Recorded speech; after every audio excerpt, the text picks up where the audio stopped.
अस्सलाम वालेकुम नाजरीन, डेली अपडेट के साथ मैं हूं नाया बदर। नाजरीन, एहसन शाह एक ऐसा ये केस है कि जो दिन ब दिन एक नया रुख इख्तियार करता जा रहा है, एक नया मोड़ आ रहा है इस केस में। जबकि एहसन शाह की मौत हुए भी 4 से 5 दिन हो चुके हैं। अब उसका जो केस में नई चीज़ ये सामने आई है कि जनाब इसकी ऑडियो लीक्स शुरू होने लग गई हैं। उन ऑडियोज़ में क्या है वो आपने भी जाना देखा। पाशा साहब मेरे साथ मौजूद हैं। पाशा साहब से मज़ीद पूछते हैं कि इस केस में मज़ीद आगे क्या होने जा रहा है, ये कहाँ से ऑडियो लीक्स अब आ गई हैं, बंदा दुनिया से चला गया है और मज़ीद कितनी ऑडियोज़ बाकी हैं, और एहसन शाह ये क्या प्लानिंग वगैरह कर रहा था ऑडियो में। जानते हैं पाशा साहब से। जी भाई। देखिए, अभी इस केस में अब नए नए इंकशाफात मज़ीद सामने आएंगे। अब आइंदा आने वाले दिनों में जी पुलिस उन तमाम किरदारों को सामने लाएगी कि जो एहसन शाह के साथ मिलकर उस हमले की प्लानिंग कर रहे थे कि जो मुबैना ऑडियो में सामने आया है। अच्छा। अब वो क्या है कि एहसन शाह ने ख़ुद इस चीज़ का उसमें इतराफ़ किया है कि मैं एक टीम तश्कील दे दी है कि जो मेरे बाहर आने के बाद मैं बाहर चला जाऊंगा, सऊदी अरब चला जाऊंगा और उसके बाद उस किरदार को फारिग करेगी या मार देगी कि जिससे मुझे गिरफ़्तार किया था। खैर वो तो अब ये बातें तो हो चुकी हैं कि वो किरदार शकील बट सब इंस्पेक्टर जो CI क्या उसके बारे में बात कर रहा है। अभी जो चीज़ रोकी गई है और वो अब आइंदा दिनों में सामने आएगी, उसमें जहां बेशुमार ऑडियोज़ सामने आएंगी या वीडियोज़ भी कुछ सामने आ रही हैं, क्योंकि पुलिस के पास बहुत डाटा पड़ा हुआ उसके बारे से। लेकिन जो ख़तरनाक इंकशाफात सामने आएंगे, जिस टीम का एहसन शाह ने जिक्र किया है कि मेरी टीम, वो टीम पुलिस की पहुंच में है। अच्छा। क्योंकि ज़ाहिर है वो लोग जेल के अंदर ही हैं, कुछ जेल से बाहर तो थे नहीं, जी। और जिन लोगों के साथ ये प्लानिंग कर रहा था वो सारे पुलिस के नोटिस में हैं। अच्छा। अब कुछ बातें अभी पर्दे में रखना ज़रूरी है, उससे तफ्तीश का अमल ख़राब होता है। अच्छा। अब उन मुल्ज़मान के इंकशाफात की रोशनी में बहुत जल्द एक धमाका होने वाला है, और वो धमाका जो होगा वो एक नई चीज़ें सामने लेके आएगा। अच्छा। मतलब कि पाशा साहब, अगर हम बात करें इसकी, जो एहसन शाह की वाइफ है और जो भी ये टीम तश्कील दे रहा था, प्लानिंग कर रहा था, अब मैं समझती हूँ कि इतना स्ट्रॉन्ग होगा तो टीमें तश्कील इसने देनी शुरू कर दी हैं।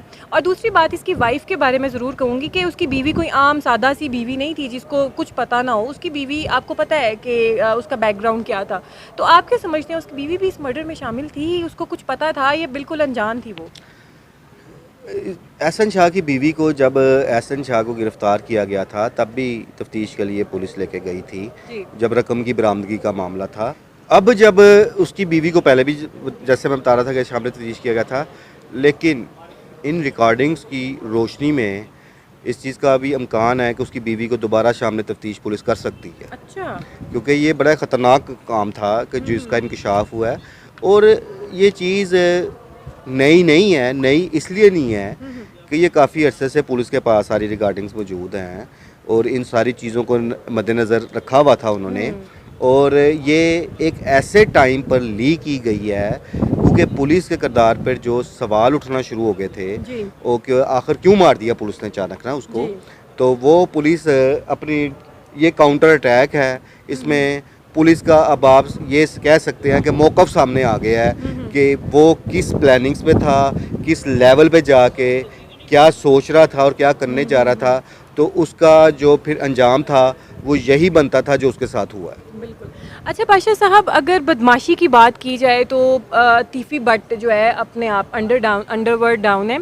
तो क्या आप समझते हैं कि एहसन शाह इतना बड़ा बदमाश बन गया था कि ऐसी टीमें तश्कील दे, इतना इसमें इतनी पावर आ गई थी? वो नहीं, बदमाश क्या था वो अब क्या उसके बारे में कहना। लेकिन एक्चुअली जब आप जेलों में होते हैं ना, तो आपके जो इर्द गिर्द लोग होते हैं वो कोई सादा लोग तो नहीं होते। और एहसन शाह खुद एक कत्ल के मुकदमे में था, और इसमें जो सवाल उठ रहे हैं वो ये हैं कि जेल इंतज़ामिया की नेगलिजेंसी अब सामने आ गई है खुल के। इस तरफ कोई तवज्जो नहीं दे रहा कि जब ये कहा जा रहा था जी एहसन शाह को तो हिफाजती बंद किया हुआ है, और ऐसा था स्टार्ट में, उसके लिए जेल में काफ़ी सख्तियाँ थी, उस तक रसाई किसी की नहीं थी सिवाय उन मुलाजमीन के, जेल मुलाजमीन के जो उसकी ड्यूटी पर होते थे।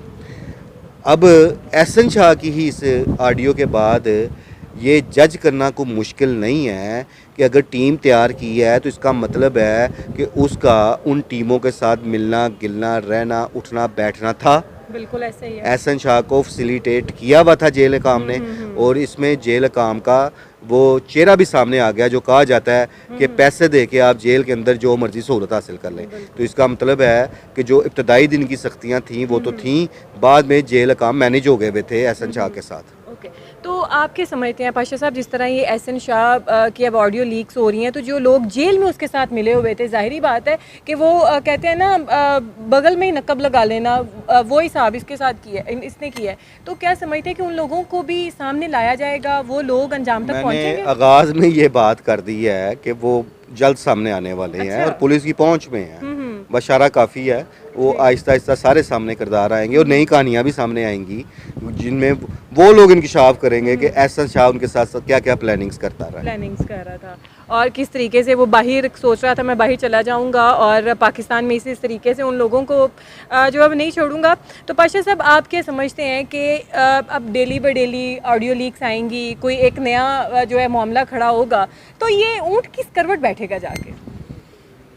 अभी देखें, चंद रोज़ तो ये अब शोर रहेगा। जिस तरह बलाज का जब कत्ल हुआ था तो चंद माह, बल्कि चंद माह कह सकते हैं, दिन नहीं आप कह सकते, वो बहुत ज़्यादा डिस्कस होता रहा। आखिर क्या हुआ कि वो खामोशी से ठप होना शुरू हो गया था। बिल्कुल ऐसे ही। लेकिन एहसन शाह का जब मर्डर हुआ है तो उसके बाद बलाज केस में फिर एक जान पड़ गई है। बिल्कुल। अब एहसन शाह की ऑडियो आने का सिलसिला शुरू हो गया है। अब मज़ीद जो इंकशाफात वो ऑडियोज़ की शक्ल में आएंगे, वीडियोज़ की शक्ल में आएंगे, या उस टीम के इंकशाफात अब सामने आएंगे जिस टीम के साथ मिलकर वो शकील भट्ट को मारने की प्लानिंग कर रहा था। प्लानिंग्स कर रहे थे। अच्छा सर, अगेन एहसन शाह की वाइफ के बारे बात करती हूँ। अगर वो किसी चीज़ में मुलविस निकली तो आप क्या समझते हैं, वो उसको सज़ा होगी कि वो बच जाएगी? देखिए, पुलिस तो कभी भी नहीं अब छोड़ेगी। जब आप देखिए, आप उस पॉइंट पे आ गए हैं। दुश्मन दुश्मन का बुरा सोचता है, बिल्कुल ऐसा ही है। और वो उसका नुकसान पहुंचाने की कोशिश करता है। अब जब पुलिस को इस चीज़ की कन्फर्मेशन हो गई है, हो चुकी थी, पहले ही हो चुकी हुई थी, और बड़ी खामोशी से उन्होंने हर चीज़ को दबा के रखा हुआ था। जब उनको ये कन्फर्मेशन हो गई है कि ये शख्स हमारा बुरा सोच रहा है, हमारा नुकसान कराना चाह रहा है, तो उस नुकसान में कौन कौन से किरदार हैं, पुलिस तो फिर किसी को नहीं छोड़ेगी। पुलिस को इतना अच्छा ना समझा जाए, वो फिर एक एक बंदे को टारगेट करेगी। अच्छा, मतलब कि अगर उसकी एहसन शाह की बीवी इसमें मुलविस निकली तो वो भी यकीनन सज़ा उस पर लागू हो चुकी है। और पुलिस को जनाब साहब पता, जैसा कि पाशा साहब ने कहा कि पुलिस को ये ऑलरेडी ही बातें मालूम थी, लेकिन आहिस्ता आहिस्ता चीज़ें सामने आ रही हैं, आहिस्ता आहिस्ता चीज़ें निकल रही हैं। अब मज़ीद इस केस में क्या होता है ये तो आने वाला वक्त ही बताएगा। और पाशा साहब जो प्रिडिक्ट कर देते हैं, अभी भी इन्होंने बहुत सारी प्रिडिक्शंस की हैं इस प्रोग्राम में बैठ के, कि आने वाले वक्त में अभी आप देखते जाएँ कि पिक्चर अभी बाकी है। वही हिसाब है कि एहसन शाह तो चला गया लेकिन उसका अभी तक चैप्टर क्लोज नहीं हुआ है। तो मज़ीद इसमें क्या चीज़ें होती हैं और कौन कौन से चेहरे बेनकाब होते हैं, उसको जानने के लिए मैं थोड़ा वक्त चाहिए। तब तक के लिए हमें दीजिए इजाज़त। अल्लाह।